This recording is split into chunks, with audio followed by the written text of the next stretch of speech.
I have 5 little rules that you can follow as you find your spark and bring your spark to life.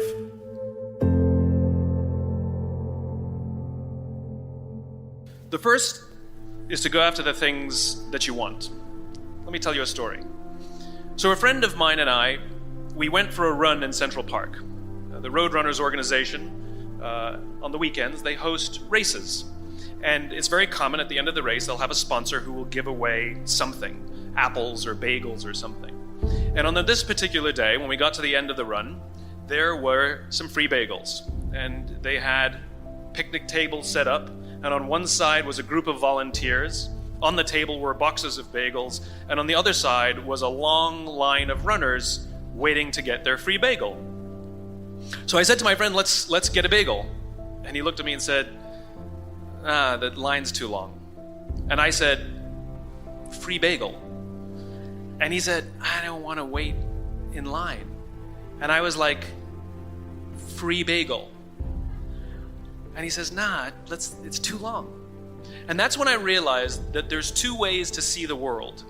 Some people see the thing that they want, and some people see the thing that prevents them from getting the thing that they want. I could only see the bagels. He could only see the line. And so I walked up to the line. I leaned in between 2 people, put my hand in the box, and pulled out 2 bagels. And no one got mad at me. Because the rule is, you can go after whatever you want. You just cannot deny anyone else to go after whatever they want. Now, I had to sacrifice choice. I didn't get to choose which bagel I got. I got whatever I pulled out. But I didn't have to wait in line. So the point is you don't have to wait in line. You don't have to do it the way everybody else has done it. You can do it your way. You can break the rules. You just can't get in the way of somebody else getting what they want. That's rule number 1. Rule number 2. In the 18th century, there was something that spread across Europe and eventually made its way to America called puerperal fever, also known as the Black Death of childbed. Basically what was happening is women were giving birth and they would die within 48 hours after giving birth. This Black Death of childbirth was the ravage of Europe, and it got worse and worse and worse over the course of over a century. In some hospitals, it was as high as 70% of women who gave birth who would die as a result of giving birth. But this was the Renaissance. This was the time of empirical data and science, and we had thrown away things like tradition and mysticism. These were men of science. These were doctors. And these doctors and men of science wanted to study and try and find the reason for this Black Death of childbed, and so they got to work studying, and they would study the corpses of the women who had died. And in the morning they would conduct autopsies, and then in the afternoon they would go and deliver babies and finish their rounds. And it wasn't until somewhere in the mid-1800s that Dr. Oliver Wendell Holmes, father of Supreme Court Justice Oliver Wendell Holmes, realized that all of these doctors who were conducting autopsies in the morning weren't washing their hands before they delivered babies in the afternoon. And he pointed it out and said, guys, you're the problem. And they ignored him and called him crazy for 30 years. Until finally somebody realized that if they simply washed their hands, it would go away. And that's exactly what happened. When they started sterilizing their instruments and washing their hands, the Black Death of childbed disappeared. My point is, the lesson here is, sometimes you're the problem. You can take all the credit in the world for the things that you do right, as long as you also take responsibility for the things you do wrong. It must be a balanced equation. You don't get it one way and not the other. You get to take credit when you also take accountability. That's lesson 2. Lesson 3, take care of each other. The United States Navy SEALs are perhaps the most elite warriors in the world. And one of the SEALs was asked, who makes it through the selection process? Who is able to become a SEAL? And his answer was, I can't tell you the kind of person that becomes a SEAL. I can't tell you the kind of person that makes it through buds. But I can tell you the kind of people who don't become SEALs.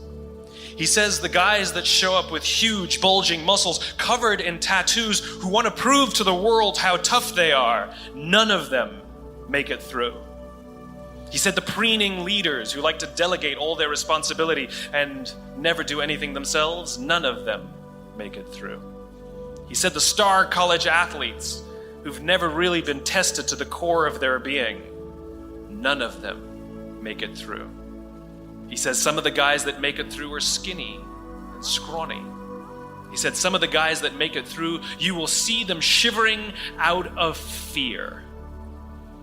He says, however, all the guys that make it through, when they find themselves physically spent, emotionally spent, when they have nothing left to give physically or emotionally, somehow, some way, they are able to find the energy to dig down deep inside themselves, to find the energy to help the guy next to them.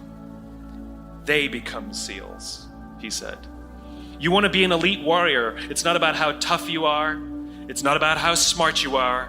It's not about how fast you are. If you want to be an elite warrior, you better get really, really good at helping the person to the left of you and helping the person to the right of you. Because that's how people advance in the world. The world is too dangerous and the world is too difficult for you to think that you can do these things alone. If you find your spark, I commend you. Now, who are you going to ask for help, and when are you going to accept help when it's offered? Learn that skill. Learn by practicing helping each other. It'll be the single most valuable thing you ever learn in your entire life. To accept help when it's offered and to ask for it when you know that you can't do it. The amazing thing is, when you learn to ask for help, you'll discover that there are people all around you who've always wanted to help you. They just didn't think you needed it because you kept pretending that you had everything under control. And the minute you say, I don't know what I'm doing, I'm stuck, I'm scared, I don't think I can do this, you will find that lots of people who love you will rush in and take care of you. But that'll only happen if you learn to take care of them first. Lesson 4. Nelson Mandela is a particularly special case study in the leadership world because he is universally regarded as a great leader.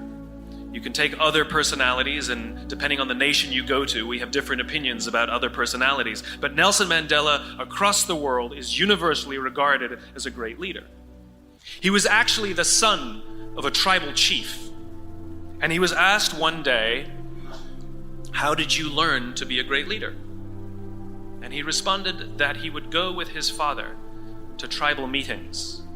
And he remembers two things when his father would meet with other elders. One, they would always sit in a circle. And two, his father was always the last to speak. You will be told your whole life that you need to learn to listen. I would say that you need to learn to be the last to speak. I see it in boardrooms every day of the week. Even people who consider themselves good leaders, who may actually be decent leaders, will walk into a room and say, here's the problem, here's what I think, but I'm interested in your opinion, let's go around the room. It's too late. The skill to hold your opinions to yourself until everyone has spoken does two things. One, it gives everybody else the feeling that they have been heard. It gives everyone else the ability to feel that they have contributed. And two, you get the benefit of hearing what everybody else has to think before you render your opinion. The skill is really to keep your opinions to yourself. If you agree with somebody, don't nod yes. If you disagree with somebody, don't nod no.